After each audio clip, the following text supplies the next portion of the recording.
और ये विजिट अब होगा या नहीं होगा, इसमें ये भी आ रहा है कि ये भी हो सकता है कि इंडिया की तरफ से अब ये कह दिया जाए कि बिलावल भुट्टो के आने की जरूरत नहीं है।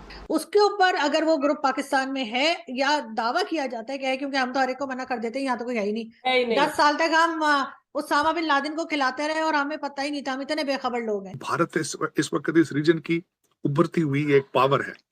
मेरे ख्याल में Pakistan need to get aboard and clarify और क्लीन देयर रैकेट और अपॉर्चुनिटी को वेल करना चाहिए। मेरे ख्याल याद है ना क्या लेक्चर था? टैंक चलने के काबिल नहीं है, तो आप कह रहे हैं की मूवमेंट के लिए मेरे पास डीजल नहीं है। ठीक है जी, इस तरह की बातें की थी ना। बुज़दिल सिपह सलार ये कहता है कि हम भारत से जंग करने के काबिल नहीं हैं, हमारे टैंकों को जंग लग चुका है, हमारी तोपें जंग आलूदा हैं, हमारे टैंकों में डालने के लिए डीजल के भी पैसे हमारे पास मौजूद नहीं हैं। वहां बैठ के आर्मी चीफ हमें एक कहानी सुना रहा है कि जी फौज इंडिया से लड़ने के काबिल नहीं, लिहाजा हम सुलह कर लें। बिलावल भुट्टो साहब ने जाना था भारत और ये वाकया हुआ। पब्लिक स्टेटमेंट कोई आर्मी चीफ ऐसी दे दे, बल्कि एक बुज़दिल सिपह सलार से भी था जिसकी कांपें टांग रही। और वो बात ठीक थी जो हामिद मीर साहब ने कही है। बहुत टाइम बाद बिलावल भुट्टो जरदारी साहब पाकिस्तान के फॉरेन मिनिस्टर हैं, इंडिया जाने लगे थे। अनाउंस हुआ था कि वो शायद नेक्स्ट मंथ इंडिया जाएंगे। जिसने इसकी हमले की रिस्पांसिबिलिटी एक्सेप्ट की। और आपको बताइए, मैंने इसलिए बताई कि पाकिस्तान और इंडिया कहाँ एक दूसरे के हम बड़े वो थे कि जनाब चलें, दोनों कंट्रीज एक दूसरे की तरफ बढ़ रहे हैं। और अब ये जो मीटिंग होगी और हमारे फॉरेन मिनिस्टर जा रहे हैं, तो ये क्या फॉरेन मिनिस्टर का विजिट से पहले ही ये सब कुछ हो रहा है? क्यों हो रहा है ऐसा? और ये विजिट अब होगा या नहीं होगा, इसमें ये भी आ रहा है कि ये भी हो सकता है कि इंडिया की तरफ से अब ये कह दिया जाए कि बिलावल भुट्टो के आने की ज़रूरत नहीं है। मुझे नमस्कार दोस्तों, बहुत स्वागत। पुंछ में हुए आतंकी हमले का सीधा कनेक्शन पाकिस्तान से जोड़ा जा रहा। बताया जा रहा है कि पाकिस्तान कब्जे वाले कश्मीर के रास्ते से पुंछ में हमले को अंजाम देने वाले आतंकियों ने घुसपैठ की थी। आस पड़ोस के गांवों में आतंकी छिपे थे। भीमबेर गली और पुंछ के बीच सेना के वाहन चल रहे थे। इसी दौरान भारी बारिश और कम विजिबिलिटी का फायदा उठाकर आतंकियों ने फायरिंग की, साथ ही वाहन पर ग्रेनेड फेंके गए। गाड़ी में बैठे जवानों को संभलने का मौका नहीं मिला। 5 जवान इसकी चपेट में आ गए। हवलदार मनदीप सिंह, सिपाही हरीश किशन, लांस नायक कुलवंत सिंह, सिपाही सेवक सिंह और लांस नायक देवाशीष शहीदों में से 4 जवान पंजाब के थे, 1 जवान उड़ीसा के हैं। हमले में घायल 1 जवान राजौरी के अस्पताल में भर्ती कराया गया। उधर फारूक अब्दुल्ला ने ऐसा बयान दिया कि जिसे सुनकर घमासान छिड़ गया। फारूक अब्दुल्ला ने कहा कि जब तक भारत पाकिस्तान के बीच बातचीत नहीं शुरू होगी तब तक ऐसे ही हमले होते रहेंगे। ऐसा नहीं लगता कि उस तरफ से कहा जाएगा, लेकिन हमारी तरफ से क्या हम चाह रहे हैं ये कि बिलावल भुट्टो वहाँ पर फॉरेन मिनिस्टर जाएं? क्या हम चाहते हैं कि दोनों कंट्रीज़ के हालात बेहतर हों?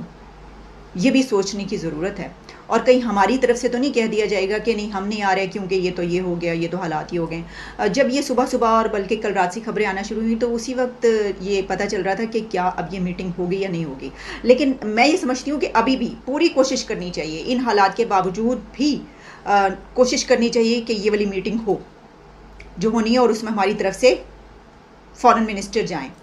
उनको लेक्चर दिया कि ये वही लेक्चर था जो उन्होंने एक दफ़ा आपके और मेरे सामने भी दिया था। याद है ना क्या लेक्चर था? टैंक चलने के काबिल नहीं है, तो आप कह रहे हैं की मूवमेंट के लिए मेरे पास डीजल नहीं है। ठीक है जी, इस तरह की बातें की थी ना। नॉर्मली ऐसा आर्मी चीफ के कोर्ट मार्शल होना चाहिए। और मुझे अब कहना पड़ेगा, मैं अंदर कमरे में कहती रही हूँ बट मुझे कहना पड़ेगा कि इस तरह नहीं होता। 20-25 सहाफियों को सामने बिठा के आप उनको कह रहे हैं कि पाकिस्तान आर्मी लड़ने के काबिल। इसका मतलब आप दुनिया को बता रहे हैं 25 सहाफी, फिर 25 सहाफियों के पास तो बात नहीं रहती इन द वर्ल्ड। उस वक्त भी हमें यकीन था, जब वो ये कह रहे थे तो मुझे उस वक्त भी यकीन था ये गलत कह रहा है, और आपने उसको कन्फ्रंट भी किया था, बल्कि आपका तो मुंह लाल हो गया था, इतने गुस्से में आ गई थी। ठीक है, ये GHQ वाली बात है, मुझे याद है NDU वाली बात नहीं कर रहा, नहीं एडिटोरियम की बात। एडिटोरियम जहां पे वो कोर कमांडर्स कॉन्फ्रेंस होती है, वहां बैठ के आर्मी चीफ हमें एक कहानी सुना रहा है कि जी फौज इंडिया से लड़ने के काबिल नहीं, लिहाजा हम सुलह कर लें। हमने कहा था आपने अजित डोभाल के साथ इनको क्यों भेजा था जनरल फैज को बात करने, याद है जी कि वो अच्छा, अब उसमें जो हमारा फॉरेन ऑफिस था उसको इन्होंने वही लेक्चर दिया जो उन्होंने आपको और मुझे दिया था। हमने ये देखा कि हमारे फॉरेन मिनिस्टर बिलावल भुट्टो के जाने की जैसे ही बात शुरू हुई तो उसके बाद फिर से हालात पैदा हुए इंडिया है वहां पर, फिर उनकी तरफ से ये ब्लेम किया जा रहा है, कहा जा रहा है पाकिस्तान के कुछ जो तंजीमें उनके ऊपर कहा जा रहा है कि उन्होंने करवाया। पाकिस्तान ने भी इसके ऊपर जो है वो जवाब दे रहा है कि हमारे ऊपर इसका मलबा डाला जा रहा है वगैरह। इससे मुझे लगता है कि हालात, आपको लगता है कि ठीक रहेंगे? क्या हम आगे की तरफ बढ़ रहे हैं? मेरे ख्याल में जो मैं हमेशा समझता हूं इसमें आलिया, जो मेरी नजर में कि जो देखें इसकी टाइमिंग बड़ी सेंसिटिव थी। टाइमिंग सेंसिटिव इस हवाले से थी कि बिलावल भुट्टो साहब ने जाना था भारत और ये वाकया हुआ। इसमें यह जरूर मैं कहूंगा कि कोई तीसरी ऐसी कुव्वत इसमें मौजूद है जो चाहती है कि पाकिस्तान और भारत के रिलेशनशिप ठीक ना हो। अब उसमें मैं समझता हूं, मैं बिल्कुल वाच कर रहा था भारत से जो आवाजें आ रही हैं कि जिसने इसकी हमले की रिस्पॉन्सिबिलिटी एक्सेप्ट की और उसको जिस तरीके से वो एक पाकिस्तानी ऑर्गेनाइजेशन के साथ अटैच किया जा रहा है, मेरे ख्याल में इस वक्त जो सख्त अशद जरूरत है कि पाकिस्तान की तरफ से इस केस को खोला जाए, इंटेलिजेंस को यूज किया जाए, एजेंसियां इसकी गहराई पे जाए और इस पे मेरे ख्याल में मैं ये समझता हूं हर चीज में एक अपॉर्चुनिटी भी होती है। मेरे ख्याल में एक अपॉर्चुनिटी है इसमें कि पाकिस्तान अपने आप को इसमें से क्लैरिफाई करे और पाकिस्तान बावर कराए कि this is not the state agenda, this is somebody else is doing it and we are even the victim in it. तो मेरे ख्याल में जिस तरह मैंने कहा कि हर चीज के अंदर एक अपॉर्चुनिटी मौजूद होती है, तो पाकिस्तान को चाहिए उस अपॉर्चुनिटी को अवेल करे और अपने आप को क्लैरिफाई करे, not in front of even then Bharat, पूरी दुनिया के सामने एक अपॉर्चुनिटी है कि पाकिस्तान अपने आप को क्लीन करे कि we have changed the policy. We are not. It's not a state sponsoring organization or something. मेरे ख्याल में और उससे आगे बढ़ा जा सकता है। भारत को भी उससे ना सिर्फ पावर कराया जाए, क्योंकि भारत इस वक्त इस रीजन की उभरती हुई एक पावर है। मेरे ख्याल में Pakistan need to get aboard and clarify और क्लीन देयर रैकेट और अपॉर्चुनिटी को अवेल करना चाहिए मेरे ख्याल। ठीक।